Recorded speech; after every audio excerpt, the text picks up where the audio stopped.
This episode is brought to you by Vortex. If you want a brand new top-of-the-line bow in 2024, you're going to have to spend $1,200 to $1,900. And that's not including an arrow rest, a sight, a bow quiver, and custom bow strings. But those add-ons, you're looking at $3,000 plus out the door. And yeah, those 2024 flagships, they're awesome. We test them every year and they just keep getting better. But you don't have to spend $1,500 to get a bow that shoots well. I'm gear editor Scott Einsmann, and today on the podcast, I'm talking to OL contributor PJ Reilly. In his day job, PJ works for Lancaster Archery Supply, where he's the host of Competition Archery Media, and he reviews all the latest bows for the LAS YouTube channel. In this episode, we discuss the results of PJ's budget bow test, where he shot 6 bows that ranged from $550 to $1,000. And yeah, there are some compromises you're going to have to make when you go to a budget bow. But several of the bows PJ tested had the same cam as the flagship bows. They all shot around 300 feet per second with a 350 grain arrow, and his 50-yard groups were right there with the flagships we tested earlier this year. In addition to talking about the tests, we also touched on buying a brand new budget bow versus a used flagship, and why PJ likes so many of the bows he reviews.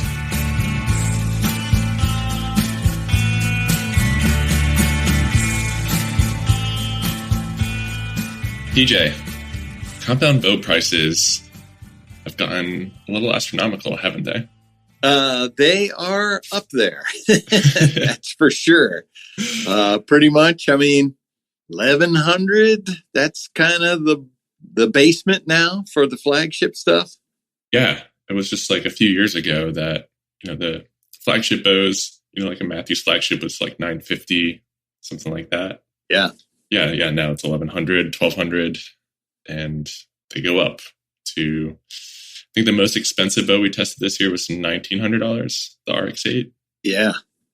Apparently, inflation happens in archery, too. Yeah, I would imagine material costs, manufacturing costs have gone up quite a bit. Yeah, for sure. So where does that leave someone who doesn't want to spend $1,800 or $1,200 on a bow in 2024? What are their options? So you can always go on. It seems like there are a million different forums on Facebook, any social media, and look for a used one. You can always do that. That seems to be pretty popular.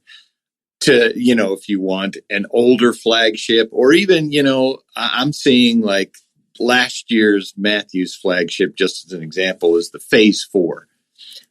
There's a Matthews Facebook group. Well, there's several, but I'm seeing a bunch of Phase 4s on there for sale now, and that bow's only a year old. But then, you can search around and you'll find Matthews and other bows that are, 5, 6, 7, 10 years old. People are always, if they have bows they're not using, they're selling them. That's always an option. Or, you can just scale down and go towards what's called a budget bow. Just bows that these companies offer that are not at flagship pricing, nor are they at flagship features. Gotcha. So how did you define budget bows for this budget bow test you just did? So how I defined it was I called the various manufacturers and said, you send me what you consider to be your budget bow. And then they sent them to me. Obviously, the ones that they sent, with the exception of the PSE Vengeance, that one was $1,000. That was the most expensive one in the group. The others were all sub $1,000. Now, does that mean that that's budget? Well, that's what they have in their budget category. That's whether that meets yours or my definition of budget is irrelevant. That's what those manufacturers have in their budget category. Gotcha. So price range wise, you said $1,000 for the top end. What was the bottom end there? $530 was the low end for the Bear Alaskan XT. And, Bear is a great company because they have many bows that are even less than that. I think they sent the Alaskan XT, Caleb Sorrell sent that one because It is a really good one. I picked it as a runner up. I think that's a sub $600 bow for all the features that it has and what it's capable of doing. I think that was probably what they considered their best budget bow. But there are less expensive, Yeah. And it a $500 to $700 bow is not cheap, but they are still, half price of a flagship. Yeah, exactly. And, I saw someone who said, if you don't want a budget bow, you can just wait a couple months and get the flagship bow at half price. I'd like to know where that is happening because I don't know that's a where that's happening. Because a year later, the Phase 4, if you can find one for $800, that would be a steal. They're tending to be they're getting posted for $900, $1,000, which is less than they cost, but it's still not half. Yeah, so they're holding their value pretty well. Yeah, for sure. Alrighty, well, let's talk about this test you did. Sure. What were the parameters? Talk about the whole field and everything. Sure. So we had the Bear Alaskan XT, we had the Hoyt Torex, the Prime Ronin, the Darton Consequence, the PSE Vengeance, and the Elite Terrain. So those were the 6. And my main thing was, when you go down the budget category, or when you go to the budget step from flagship, there's going to be some things that you're going to expect. The companies aren't going to put as much into reducing hand shock. So you're going to feel some vibration. You're going to hear some noise. Draw cycles aren't going to be quite as smooth because they aren't necessarily the flagship cam systems. Darton obviously was the outlier to that because the cam that was on the Darton Consequence is the same cam that was on the Darton Sequel, which is their flagship. Prime, the Ronin, also had the same cam that was on this year's flagship primes. Did the Vengeance have an Evo cam? The Vengeance had an Evolve cam. Yes, of course, that one was $1,000. But yes, it had the Evolve cam, which, everybody loves that cam. So I didn't necessarily want to gauge that because I think you're going to expect some not quite the same quality there. So my main thing that I wanted to see was, hey, can I be successful with these bows? I'm not a pro, but I have shot enough to where I know when I have to work hard to be accurate with a bow. And I have set up bows for years. So I also know, hey, is this bow easy to tune or not? So I know those things. So what I wanted to see was I wanted to set them up. How difficult was it for me to paper tune and get a good tear, which none of them, it was a problem. It was no different than flagship tuning. I had no issues with any of them getting a bullet hole. Just doing, the basic stuff, setting the center shot. You might have to tweak the cable arm or do some manipulation at the cam. Minor stuff. And I was able to get a bullet hole. And then, as I said, I wanted to see how well do these things shoot at distance? These are hunting bows primarily. So what do they say? Where I am anyway, the average bow shot at a whitetail is 20 yards and under. Can't really tell. I don't think, you can probably do well with a bow like that, any kind of bow. But so I wanted to go to 50 yards. So I just spent a lot of time shooting each bow to get comfortable with it, to see how well they aimed, how successful I could be with them. Did I have to work? I love shooting at that NFA field round face that has the black background with the white dot. Man, that just keeps your focus. That's the easiest target I think there is to aim at out there. Yeah, it's about a 4-inch dot. Yeah, it's just, that contrast really focuses your brain on that white dot.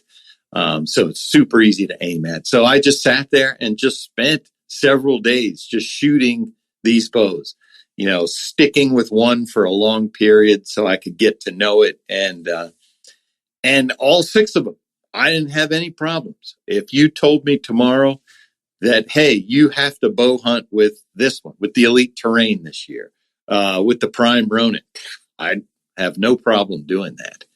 And like I said in the video too, the other thing that I notice as a shooter, or that comes across to me, is that once I start shooting at distance, I don't notice the draw cycle. I don't notice the hand shock. I don't notice any of that because I'm so focused on just shooting, being accurate at distance. And I can say, I do a lot of stuff with pro archers. I've never heard a pro archer who is successful, Kyle Douglas, Levi Morgan. I've never heard any of them talk about either draw cycle or hand shock. If they can hit the middle, I don't think they care. Yeah. And that was one thing that struck me, was because, there was some vibration there. But you have a wrist sling for that. Put a wrist sling on. Then, if the bow jumps at the shot, it's not going to come out of your hand if you have a loose grip. So what I found was that all 6 of those bows, I didn't have to work hard to keep my arrows in the middle. That's really impressive. So here's the real question then. You said you would take any one of them hunting. Yeah. Would you take them on your caribou hunt this year? Next year, 2025. So I was shooting them at 60 pounds. So I would say that I'd have to test, because here's why I'm hesitating. One thing with caribou that I'm expecting is to have to shoot in the wind. It's going to be windy. So some of them I would expect to give me problems in a heavy wind. I don't know that because I didn't shoot them in the wind, but just the way they felt, I would expect to experience some problems. The Hoyt Torex is a very short, light bow. I would expect, again, not having done it, I would think I might have some problems there in the wind. The Prime Ronin, PSE Vengeance, the Dart and Consequence, I'd shoot any one of those. But I would definitely play with them in the wind just to see. Yeah. So the Mach 30 DS is safe for now, but maybe. Yes. So, and the Mach 30 DS, the one of the reasons I like that, I know this is a sidetrack, was just that I can shoot it in a super light format. It's not a bow. These other bows, I bet I could get them to work in the wind, but I'd have to weigh them down. Right. And that's what I don't want to do. I want to be as light as possible. Yeah. So as you step down in price, what are you giving up from a flagship bow? Sure.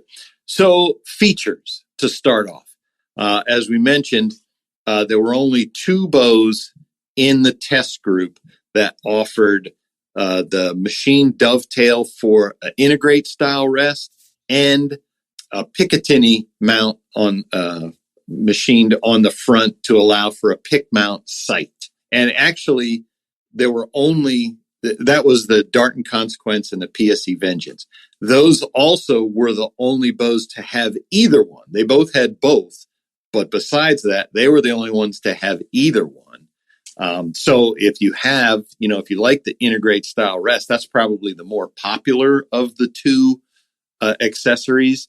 You wouldn't be able to use those. You'd have to use a standard mount that bolts onto the side. Nothing wrong with that, but I know those integrate rests are pretty popular. And adjustability. Take Elite for an example. Their new ones, the Ethos and the Kairos. You've got 1/4 inch adjustments on that cam. You can manipulate the draw stop to affect your let off, to increase or decrease your holding weight as you want. You can't do that with any of these The PSE still on that Evolve cam, that still had their draw stop system where you could go from 90, 85, 80%. But that was the only one that had adjustable let off. And none of them were adjustable in 1/4 inch increments. The Prime Ronin used mods, so it wasn't adjustable at all, but that's not a budget feature. Obviously, Matthews does that with their Flagships. That's a engineering preference. But yeah, features you give up. We talked about the roller, the cable arm. Very frequently or common on them was to see it as a plastic slide versus the rollers, which are smoother in the draw cycle. Those plastic slides, when you draw back, you can kind of feel as you draw, you'll feel this little and that's the slide sticking a little bit. So things like that, just some features you're going to give up in those budget categories. And, technology. They're not necessarily going to have the latest technology for that bow company on them. We talked about the Hoyt Torex. That uses a split yoke to connect to the outside of the limbs. That's something Hoyt went away from 3 or 4 years ago with their new cam systems, just because, dealing with cam position and cam lean, it's preferable preferable among engineers to not do that, to not manipulate the limbs. But as you and I talk, Scott, from a tuning standpoint, that thing is super easy. Yeah. I'll take twisted up a yoke to affect to get a bullet hole any day. That's a snap. Yeah. I mean, that's like a happy place because it's like, that's what I learned to tune on. Exactly. So from a user interface standpoint, I think that's a great feature and I'm a fan of it. So I didn't, if anything, the Torex got extra points for that because that's an easy system to work with. Yeah. So you give up a little bit, speed wise, not much. They were all around 300 feet per second with a 350 grain arrow. Not much. Right. A little bit in materials, some plastic componentry used. Oh yeah, right. Yeah, Composite stocks is composite limb pockets is kind of you expect to see that. We didn't see that in all of them, but I expect that. Yeah. And then it kind of seems below that like 600-ish threshold is when you start to see like the cast risers. Right. Yes. Yeah. They don't do the actual physical machining that is done on the higher end bows. And you'll see things narrow in, the Matthews lift, the Hoyt Alphas, they have real wide limb stances because that makes them super stable at full draw. You won't see that. The budget category will start to narrow in, less material, again, expense saving. Yeah. I mean, like one trend I've seen in budget bows is they tend to have the technology of flagship bows from 5 to 10 years ago. Like we see a lot of solo cams, the hybrid cams with the split yokes, that narrow stance. They kind of look like flagship bows of yesteryear. Right. Exactly. So is that one way you think that these companies are saving money? It's just kind of like repackaging old stuff.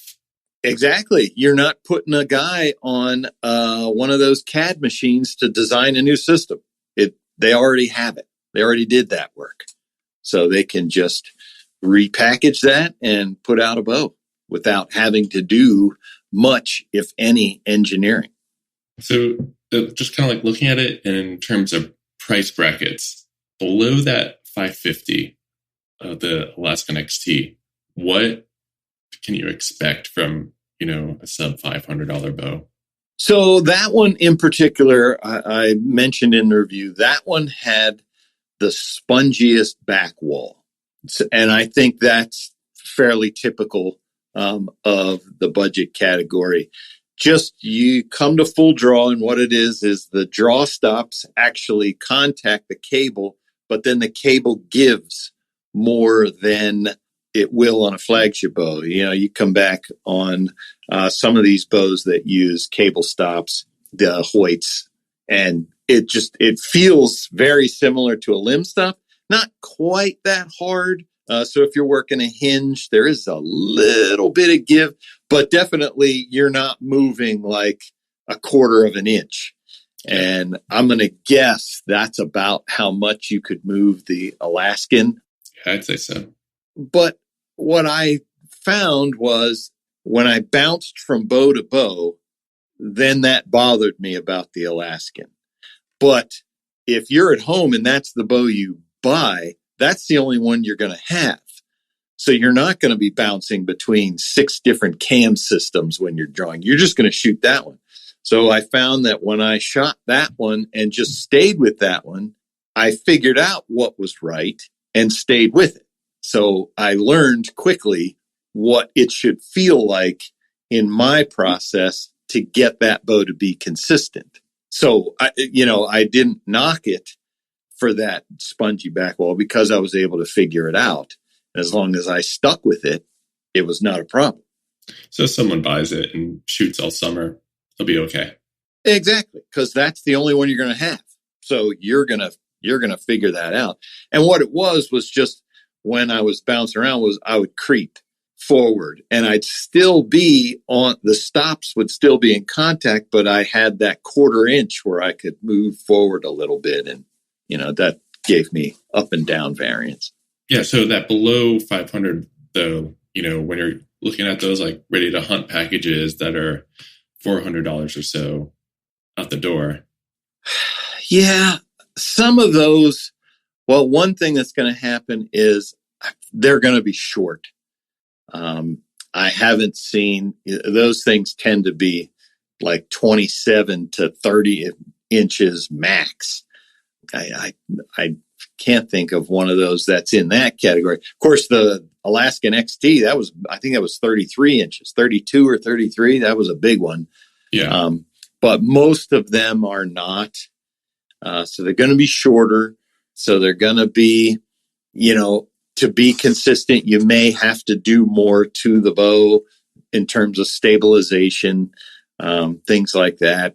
And just going to be, I'll say looser will be the term that I use, in terms of the bow is going to start to be where you can have a perfect shot, but the bow is going to prevent you from having that consistency from shot to shot. You can probably, now, we're talking about a whitetail hunter who has to hit a pie plate at 20 yards. Absolutely. You can, I'm sure you'd be able to be consistent with that. 50 yards at a 4-inch dot, you might see some struggles there. Yeah. There was a story that I'm remembering of like a pro that came to Lancaster and set up a budget bow. You know what I'm talking about? Yeah. I do. Chris Perkins, he just came in and took a bow off the shelf, took range arrows. It was our customer appreciation day. And so we had a bunch of targets out on the field that are steel, and they had different size holes cut in them. And he just went around and it was a while before he finally hit one of the steel targets. And if I remember, it was a long shot at a small hole before he finally hit the steel. But yeah, he just took that thing, and I mean, he's Chris Perkins, though. Yeah. I certainly am not Chris Perkins. Yes. So I could not do that. But yeah, that's the difference of being a pro. We'll be right back after the break. Take your place at the top of the food chain with the updated Viper HD rifle scopes from Vortex. Powerful HD optics deliver more light to your eye to make the most of every moment.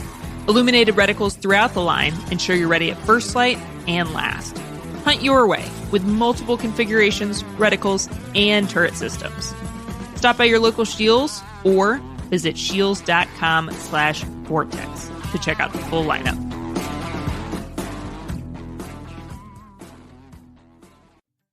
So one thing I think that's important is these bows can be really accurate. You have to do your part. You might have to work a little bit harder. Yeah. You know, they might punish you more for like a sloppy shot, but right.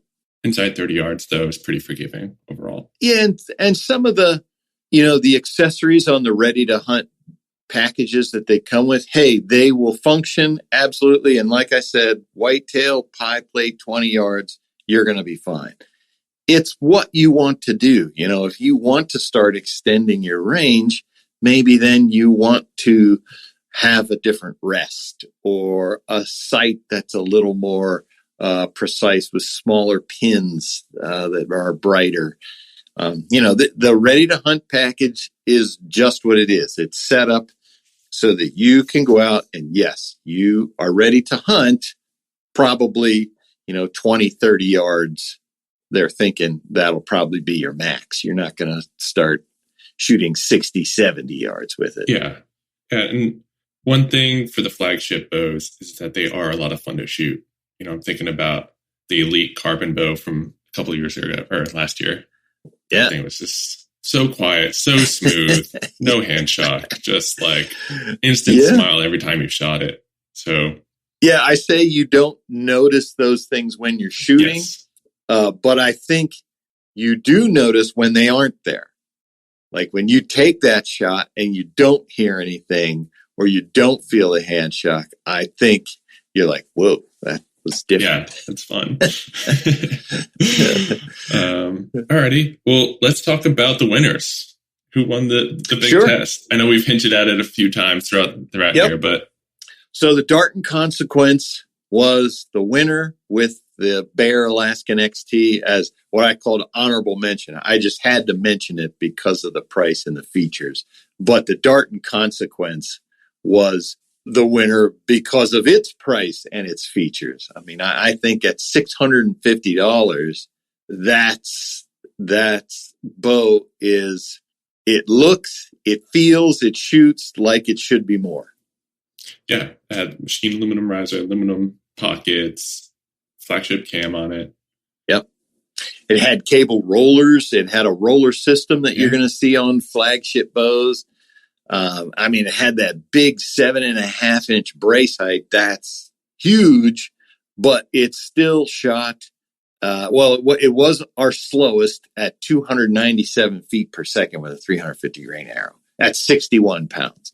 That's still pretty good. Yeah. I've been shooting bows for years that were in the 280s. Yeah.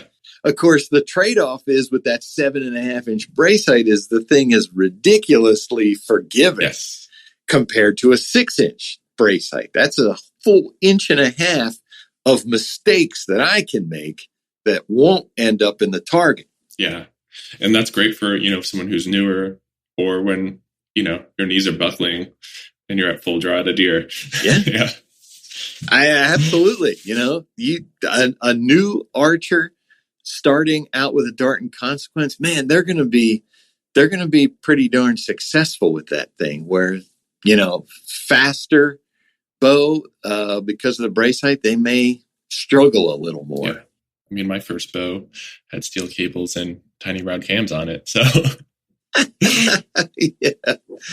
Yes. Yeah.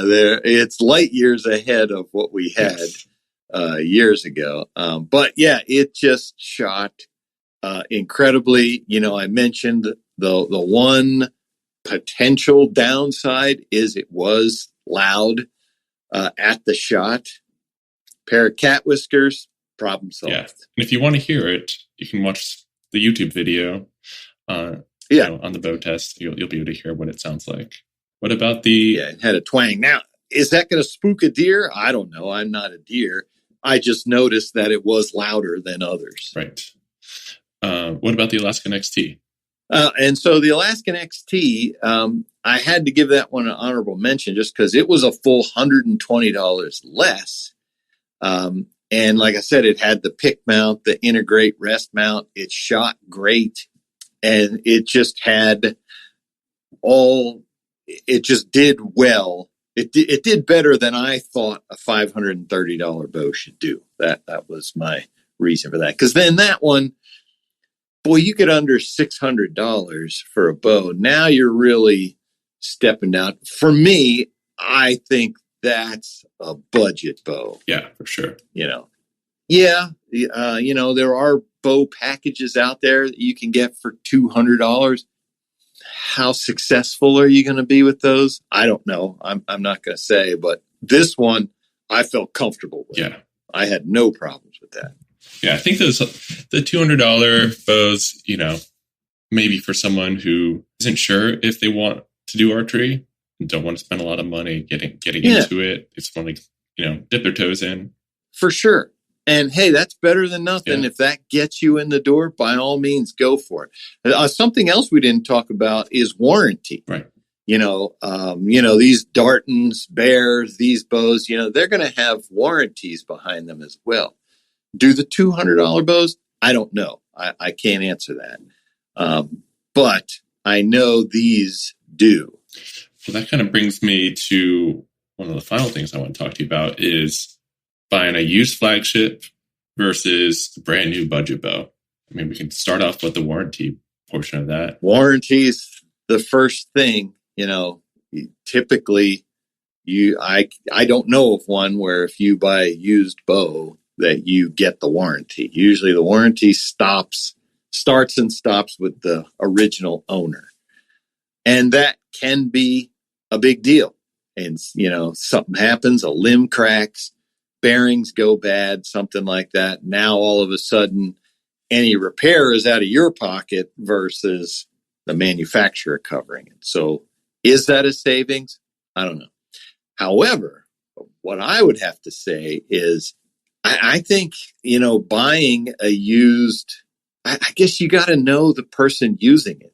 Like, I think somebody who would buy one of my used bows, they're getting a pretty good bow. I'm pretty careful with my stuff, I think. Maybe I'm not. Maybe there are other people who are more careful, but I know they don't take a real hard beating. Yes. But then again, I've been with people who are chucking their bows and their bows are really getting abuse. Yeah. What if you get that bow? Big difference between someone who puts their bow in a bow case on the way to the range or puts it just in the bed of their truck.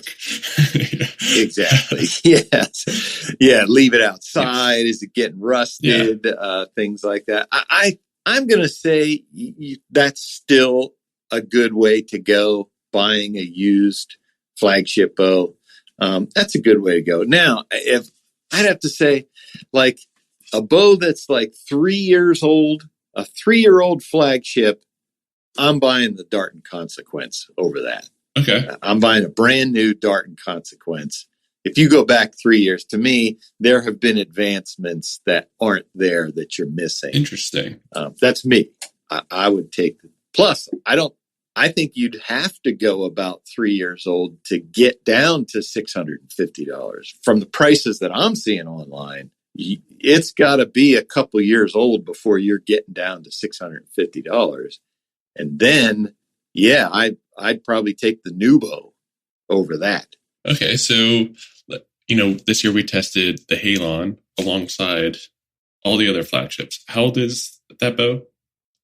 Oh, man. 5? I don't remember. 10 years? The Halon? Yeah. That's going more than 5 because that's what every Matthews, the Verdict, the Traverse, the Phase 4, the Lift, the VXR, all those basically are iterations of the Halon. Yes. So I think it's like 8 to 10 years old. Yeah, geez, the Traverse the is original, 5 years old now, the first Halon. What's that? The Traverse is 5 years old now. At least, yeah. God, we're getting old. Okay. Oh, the VX. I forgot the VX series. So it's like Lift, Phase 4, VX, the V3X, VXR, and then I think the Traverse. I think there was one in there that I can't remember. But yeah, so Halon, I think we're pushing 10 years for that one. So maybe that bow you could get it for what, $400, $500, something like that. Yeah, I would say that's, everybody says, how much is this worth? It's worth what someone's willing to pay for it. But I would say, yeah, halons, you're probably down around $400, $500. So that's what I would expect to find them for. That versus the Bearer Alaskan. That would be a tough one. So I have the accuracy data from this year. We tested the halon alongside all the other flagships just to kind of see how far bow technology has come, and we'd get some interesting data points. So gotcha. The halon, refresh me, averaged, this was 3 shooters, 50 yards, 4.6 inch group at 50 yards. It was not the least accurate bow. It edged out the Bowtech, which shot 4.7 inch group average, and obviously our winner this year was a 2.5 inch group at 50 yards for the Mach 30 DS. Well, I shot the Alaskan XT better than that.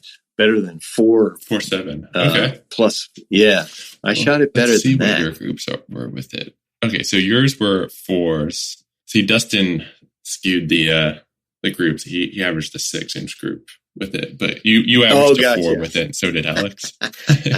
Gotcha. I think the Alaskan XT, when I went to measure my groups, I remember that I had a really good group with that one, at least one of them from what I remember. So I remember 2 of the arrows were touching, right. And then I had a third one. I think they were all for sure sub 3, my 2 groups that I measured. So maybe that would be the Alaskan XT. I'm thinking I've been a Matthews guy for a while, so it's kind of hard for me to. Breaking news: PJ chooses a Bear over a Matthews. That one. Of course, that one. I forget what. I don't think they had top hats yet with the halon. I think that came later, so I don't remember what we did for tuning that one. Maybe it did have top hats. I don't know. That one's going back so far. I thought the top hats were newer than that. Yeah. But I loved that bow, the halon. When that thing came out, I think I had that one. I did an article for you guys on my top 5 Matthews, and I think that was one of them. Because that was when, there was a jump from year to year where it was like, that was one of the years that I remember it being, whoa.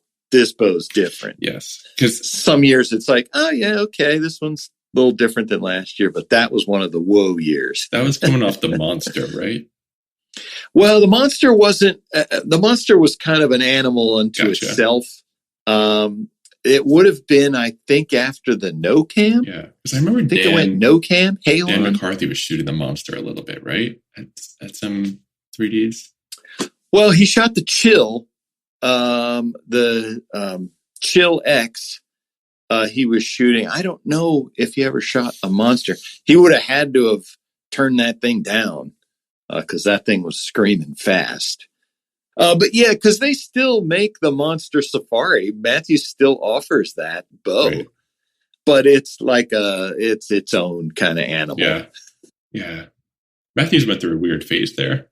I think 2000s. Matt McPherson loves that bow, and that's why it still exists. And hey, it's his company. Yeah. He likes it. It sticks around. That makes sense.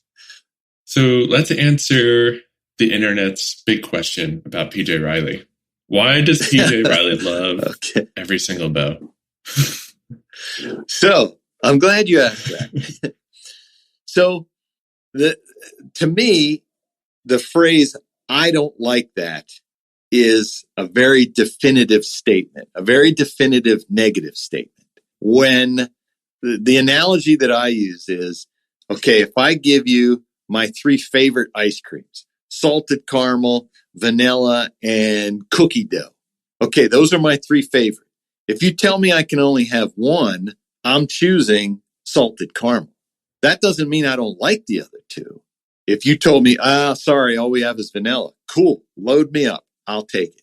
So to say I don't like something, to me, is a definitive negative statement over there being of me having a preference. That doesn't mean I don't like something else. It's just, if you give me the choice, I'm going to prefer this. And so there have been, and there's 2 bows I can think of in particular One was a Bear target bow, and one was Darton the first year Randy Kitts took over ownership, where I shot those bows and I said, I don't like these. And so I told them, I was like, I'm not going to review them because beyond me, I felt like these have qualities I can see that people aren't going to like. So I cannot say, I like this bow. I couldn't say that. And so we just didn't do a review on them. And quite frankly, Randy Kitts, I told him that. And then a year later, now the company is under him. This bow, he did not have anything to do with.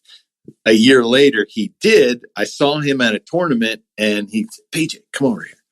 Remember that bow you hated last year? Check this out. It was the same bow, but he had done some things to the riser and to the limb angle, different things on the cam. I shot it and it was like night and day. I was like, all right, this bow I like. This bow can shoot. So for me, that's a long way around that of saying that if I can pick up a bow and I can shoot it, how can I say I don't like it? If I can be successful with it.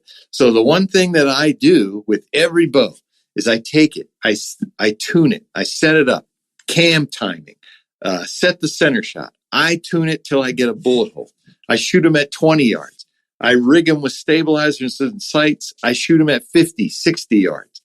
That's what I do with every one of these bows. I'm not taking them out of the box and shooting them at 5 feet. When we started out, that's what we did.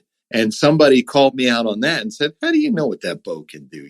You're just shooting it. You don't even have a sight on it. So we're like, oh, good point. So I started taking them out and shooting them. And now the bows that I'm reviewing are flagship bows. What are the odds? There have been two, but what are the odds that I'm going to have an elite flagship bow that is unshootable, that I don't like because I can't be successful with it?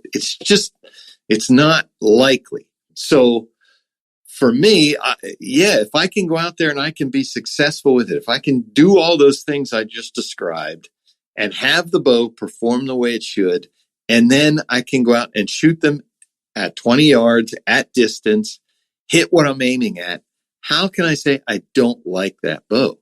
I was successful with it.